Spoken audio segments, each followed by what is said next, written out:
Bom, prazer estar aqui com vocês. Antes de mais nada, eu preciso dar um recado aqui do time de marketing. A gente tem agora no nosso site, na nossa página do LinkedIn, uma publicação, um post. E quem estiver lá, quem nos seguir, curtir e comentar a nossa publicação, vai concorrer aí ao sorteio de um dos nossos moleskines. A gente tem aí uma coleção de moleskines feitas por artistas do ABC. E no final da nossa palestra eu vou divulgar aí quem é o ganhador, tá bom? Bom, pessoal, a conversa anterior aí estava super interessante. Eu vi que vocês estavam falando bastante sobre o papel ali do profissional de techs, né? Na atualidade. E o Alex fez um comentário muito legal, que é, poxa, se o profissional de techs for bom mesmo hoje em dia, ele mata o trabalho que ele faz hoje em dia. Então, eu imagino que o que a gente vai falar hoje aqui vai ajudar bastante, vai contribuir bastante aí com essa frente de negócios. A gente vai falar sobre como construir um business case para defender a automação nas empresas. Antes, me apresentando um pouco, meu nome, né, é Priscila. Eu tenho aí cerca de 25 anos de experiência na área né, tributária, na área comercial, na área de vendas, dos quais os últimos 15 dedicados aí à tecnologia tributária. Então, eu falo bastante sobre isso. Minha formação é de administração de empresas, eu tenho uma especialidade aí bastante grande, é um assunto que eu gosto muito, programação neurolinguística, então isso eu acredito que ajuda muito a gente, tanto nos negócios quanto nos projetos dentro da empresa. E eu espero poder compartilhar aqui com vocês uma linha lógica, na verdade, né? Quando a gente fala de business case é um assunto bastante amplo, bastante denso, dependendo de como ele é feito, dependendo do tema que a gente está defendendo. Então, a gente desenvolveu aqui uma linha mestra baseada em boas práticas, em coisas que a gente vê dos nossos próprios clientes, das empresas que nos procuram, das conversas que a gente tem tido aí ultimamente. Antes de mais nada, a gente fez uma pesquisa, né, identificando quão relevante é a defesa de um business case, né, para aprovação de projetos dentro das empresas. Então, a gente observa aqui que é muito relevante ou fundamental um business case. E por quê, né, pessoal? Eu costumo dizer o seguinte, um business case bem feito, quando a gente visita as informações e constrói o projeto com elementos palpáveis, isso dá para as empresas a garantia, né? Mais garantia, a gente chega mais próximo de um projeto bem realizado. E aí, ao longo da nossa conversa aqui, vocês vão entender por quê, né? Como é que isso se dá. Então, basicamente, antes de fazer um business case, a gente tem aí o surgimento, geralmente, de uma ideia, né? Alguém teve uma ideia, alguém pensou em resolver alguma questão, algum problema dentro da empresa, mas ainda sem muita materialidade, né? Sem muitos elementos. E aí é que entra o nosso trabalho aqui. Então, o primeiro passo aqui que eu falo que são importantes, né? São pontos importantes para a gente olhar, qual é a situação atual. Quando eu falo de situação atual, eu estou falando de alguns elementos.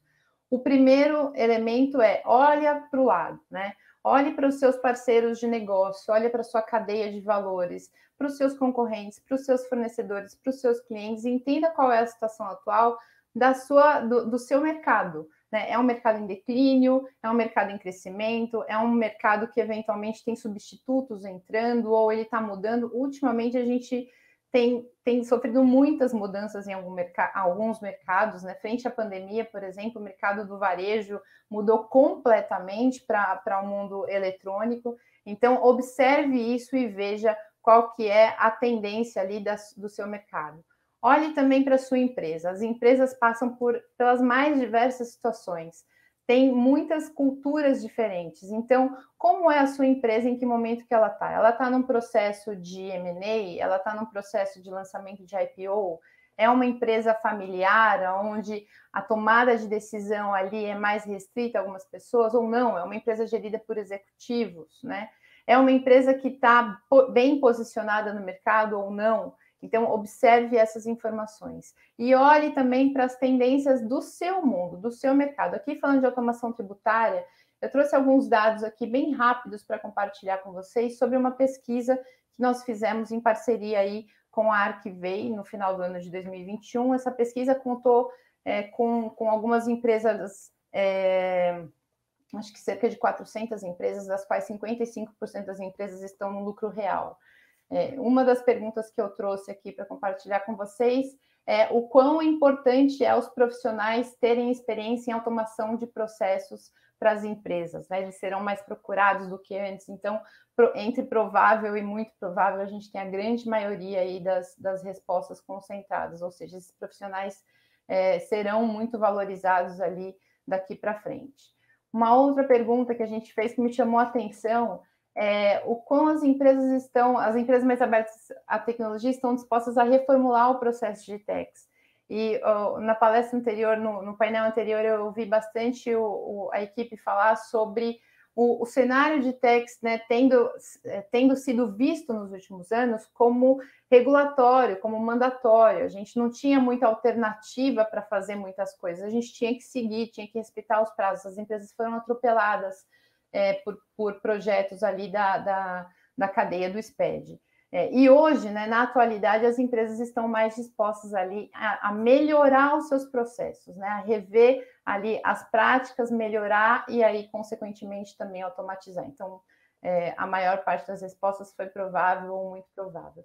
E aqui uma visão já para vocês terem uma ideia sobre quais processos estão sendo automatizados ou precisam ser automatizados do ponto de vista dos profissionais de techs e de techs IT. Então, a gente tem ali, eu chamo a atenção para alguns processos, como, por exemplo, o monitoramento de CNDs, que a maior parte não é automatizada, porém precisaria ser, ou monitoramento de mensagens com fisco, assim como pagamento de tributos, apuração de impostos e tudo mais. Então, a gente tem alguns processos que estão mais maduros, outros processos que precisam muito amadurecer e precisam muito de robotização. É o que a gente fala muito lá na Dutex. A gente trabalha muito com robotização de processos manuais, né? Manuais e repetitivos. Então, a gente pode agregar muito valor a esse tipo de processo. Muito bem. Então, olhei para as tendências, né? Essa pesquisa está disponível no nosso site para que vocês possam baixar e visitar ali com um pouco mais de profundidade outras informações. Aquele problema que nós identificamos lá no começo, então, eu preciso identificar que é a história do problema, né? E aqui, quando a gente fala da história, é história mesmo, assim, o que aconteceu, né? Quando foi que aconteceu? Quantas vezes aconteceu? Quanto isso custou?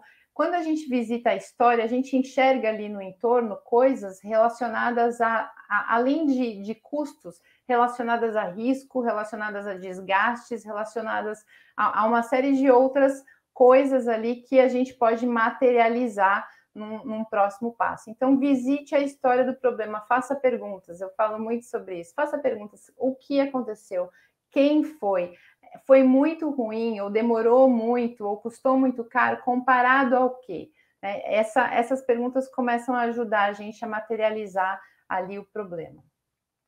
Num segundo passo, eu vou tangibilizar esse problema. E aí, quando eu falo de tangibilizar, pessoal, o que a gente vê? Eu trouxe aqui um pouco da experiência que a gente tem lá na Dutex com relação à automação de pagamento de tributos, né? Geração de guias e pagamento de tributos.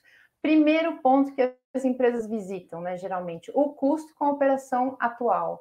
Então, quanto custa a minha operação atual para eu conseguir gerar guias e pagar impostos? Quantas pessoas são necessárias para isso, né? Materialize isso, coloque na ponta do lápis. E geralmente utilize também a questão tempo. Então, olhe para o tempo que você está materializando. Estou olhando nos últimos 12 meses, estou olhando nos últimos 24 meses. Dependendo das empresas, a questão de tempo pode ser mais longa ou mais curta. Pagamentos de guias em duplicidades. Quando a gente fala também sobre tarefas repetitivas, eu geralmente tenho muita dificuldade em manter uma equipe engajada e interessada nesse tipo de trabalho, que me acarreta, consequentemente, um alto turnover. E a gente sabe isso para os gestores, é terrível, né? Você tem que engajar o time, lidar com o turnover, chega gente nova, tem todo um tempo ali de treinamento, de passagem de conhecimento, e isso acontece muito dependendo das tarefas que a gente atribui para esse time. Então, é muito importante aqui no problema a gente tangibilizar, a gente materializar, para quanto custa, né? E em quanto tempo. Além de tangibilizar o problema, a gente também precisa visitar outros dois pontos, né? Outro ponto que é o impacto para os negócios, ou seja, Aquele problema que eu visitei, né, ali atrás, as perguntas que eu fiz, qual foi o impacto, eventualmente, que o negócio sofreu com isso e que geralmente é mais difícil de tangibilizar, porém deve ser destacado. Ou seja, com a falta, por exemplo, de uma CND, eu posso ter perdido a oportunidade de participar de um processo licitatório, e no último ano eu deixei de participar de 3, por exemplo. Então, o que significa isso? Ou o atraso da minha mercadoria, né, na entrega da minha mercadoria, gera impacto na experiência do meu cliente. O quão a experiência do meu cliente é importante para o meu negócio hoje, né? Vocês percebem que as coisas vão se encaixando ao longo do processo da construção do business case. Uma coisa está encaixada na outra. Se para mim é muito importante, existem negócios que é primordial, mais primordial do que os outros, a experiência do cliente, e isso gera um impacto bastante negativo para a companhia. Então, materialize isso, identifique quais são esses pontos. E, não menos importante, identifique quais são as prioridades. Quando a gente começa a identificar problemas dentro de casa, né, que a gente precisa resolver, geralmente vem uma lista, eles não vêm sozinhos, né? Vem uma penca de problemas. E aqui eu trouxe uma das ferramentas que é bastante utilizada para gestão de prioridades ali de problemas a serem resolvidos, que é a análise GUT. Então, coloque ali numa planilha as notas, né, com relação à gravidade, urgência e tendência daquele processo, né? Faça uma média entre essas três notas e identifique ali no resultado qual é o problema que mais dói na sua companhia, ou seja, qual é a prioridade ali que você precisa atacar. Legal. Então, dei o passo 1, dei o passo 2, identifiquei o problema. Muito bem. E agora a gente vai falar de projeção. Por quê? Porque até então eu estou olhando para o passado, estou olhando daqui para trás, o que aconteceu daqui para trás. Quando a gente fala de business case, a gente tem que olhar para o futuro, porque a gente vai propor um projeto que resolva os problemas para o futuro. Então, quando a gente olha aqui para a projeção, a gente vai materializar aqui na projeção os valores, possíveis perdas e riscos, né? Como que eu tangibilizo isso? Com base nos problemas que eu identifiquei, com base nos itens ali que eu peguei, nos custos, na materialidade que eu dei aos problemas, eu vou projetar isso. E aqui, pessoal, é muito importante observar dentro da empresa de vocês o que é importante, quais são os indicadores que são importantes para vocês conseguirem enxergar a projeção. Por exemplo, quando eu falo de custo com a operação atual, se eu não fizer nada, não automatizar nada, não melhorar nenhum processo, né? Como vai ser esse custo com a operação atual nos próximos 12 meses, nos próximos 24 meses? Se a sua empresa pretende crescer e vai crescer a volumetria de trabalho, a volumetria de emissão de guias, você tem que adicionar naturalmente um percentual de crescimento a essa projeção, e aí você vai enxergar dali para frente o quanto esse problema vai custar daqui por diante se nada for feito. As is. Outros pontos importantes aqui também.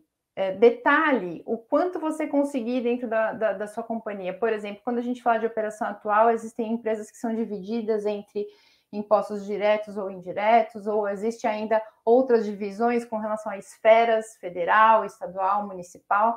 Dependendo de como você cresce o volume de trabalho em uma área especificamente, mais do que a outra área. Então, desdobre isso dentro da sua empresa, dentro do seu business case, o máximo que você conseguir, porque assim você vai ter a maior proximidade possível da realidade aqui na projeção de valores, tá bom? Com relação a riscos, né, pessoal, eu trouxe aqui um exemplo que me deixou muito impressionada de uma empresa que a gente conhece nos últimos anos, ali não muito distante, em 2019, que teve um valor ali absurdo de pagamento de multa e juro de uma guia que foi paga de forma atrasada. A gente às vezes dá pouca importância para isso, né, para a questão de prazos, mas dependendo de qual imposto que a gente está falando e dependendo do valor do montante ali que eu pago de imposto, né, do tamanho dos contribuintes ali, nesse caso a gente teve quase 120 mil reais sendo pagos só de multas e juros, né, coisas que uma automação, um processo bem feitinho ali poderia ter evitado. Muito bem, então passamos aqui por situação atual, problema e projeção. Não menos importante, na verdade, acho que é um dos pilares mais importantes aqui de um business case, pessoal, é identificar quem. E aqui tem algumas questões interessantes que a gente vê dentro das empresas, porque muitas vezes a gente vê o business case sendo defendido por uma área, porém hoje nas companhias os processos são totalmente integrados e uma área sozinha não consegue levar um business case para frente. Por isso eu trouxe aqui uma reflexão, né? Então, o mesmo problema aqui, por exemplo, né, de, vamos supor, guias pagas, né, guias pagas em atraso, do ponto de vista fiscal, a gente tem ali algumas dores, que são, poxa, erro humano, multas e juros, demora no processo, funcionários subutilizados. Muito bem, isso do ponto de vista da equipe fiscal. Mas e do ponto de vista da área de finanças, né? Que provavelmente tem dificuldade em ter as informações corretas para pagar os impostos, ou tem dificuldade em construir relacionamento com os mais diversos bancos que precisam ter para fazer o pagamento daqueles impostos, ou precisam fazer a aprovação, né, seguir uma alçada de aprovação para pagar aqueles impostos e não conseguem responder a tempo a área fiscal com aquela guia paga. Então, percebem que é o mesmo problema, porém de outro ponto de vista?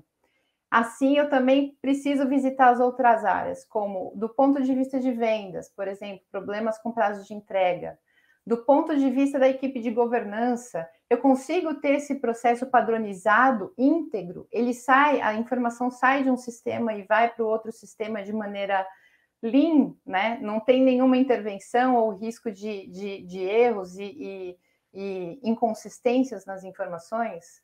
Do ponto de vista de tecnologia, a tecnologia é uma grande aliada hoje da área tributária. A área tributária não existe sem tecnologia. A área tributária tem cada vez mais tido esse papel aí estratégico nos projetos e a tecnologia é uma parceira. Mas como está o portfólio de projetos da área de tecnologia, né? Como está o budget na área de tecnologia? Esse budget é um budget da área de tecnologia ou é um budget da área fiscal?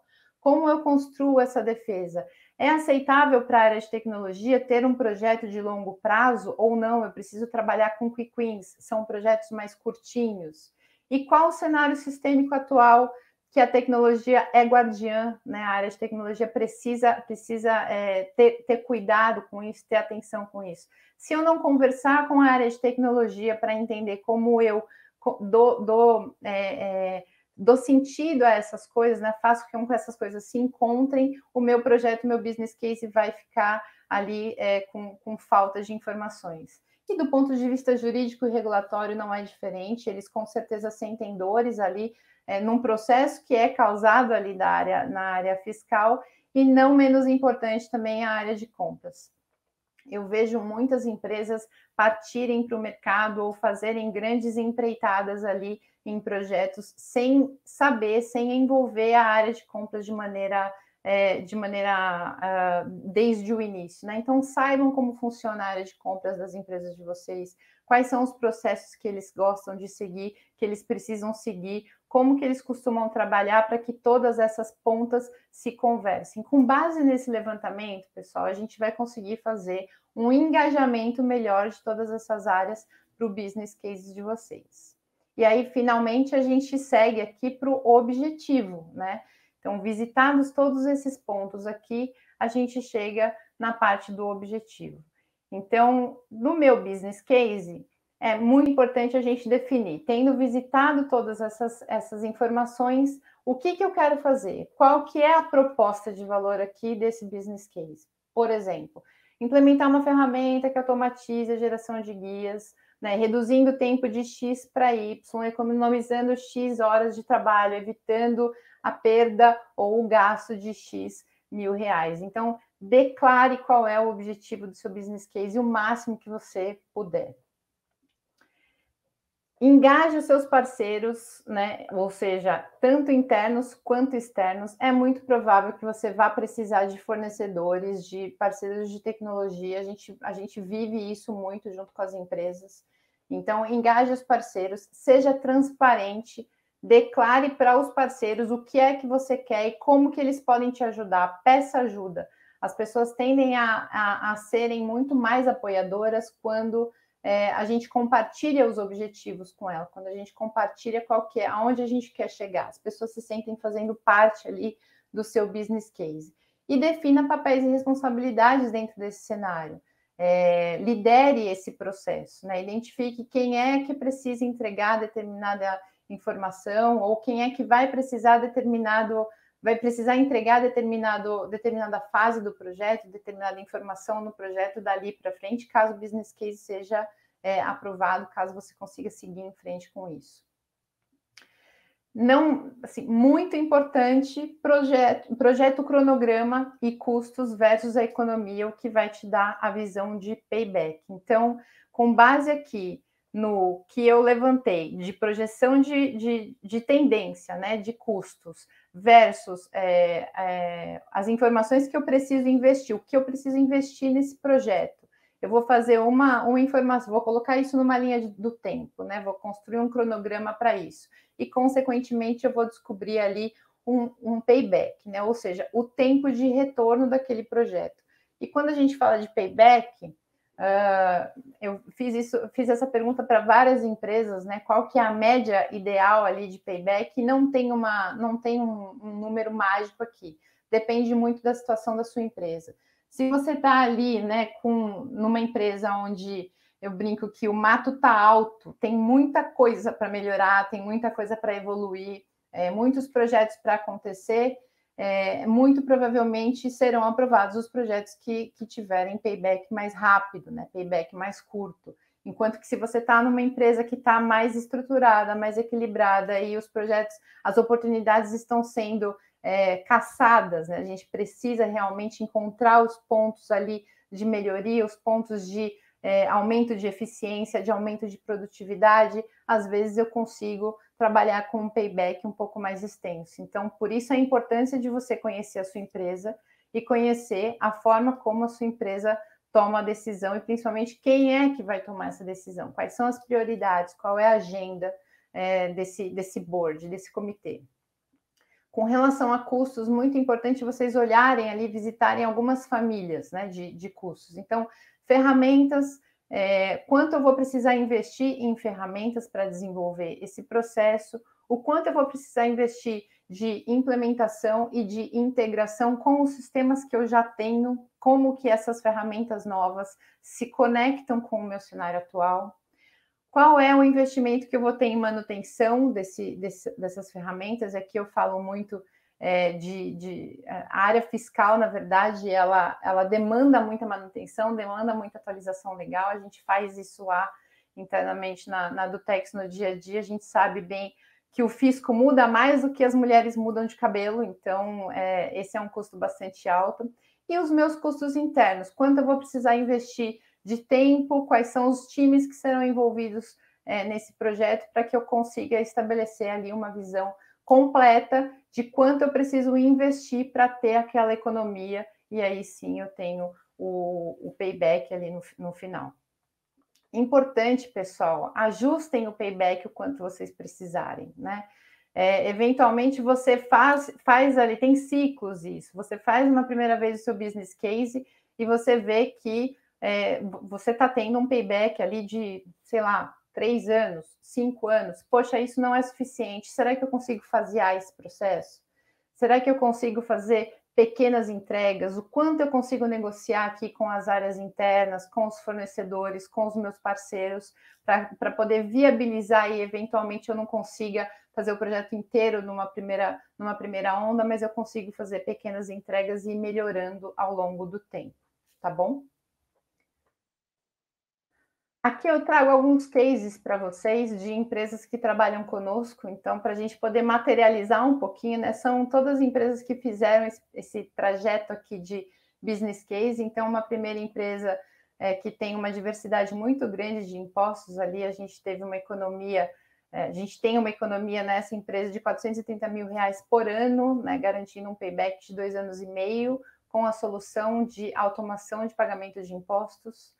Outras 2 empresas do varejo bastante representativas também, que tiveram uma quantidade de guias, né, muito grande sendo automatizadas, e isso fez com que o projeto deles de Omnichannel, tão importante aí com a entrada da pandemia, fosse viabilizado, né? Sem a solução de automação, esse projeto seria inviável.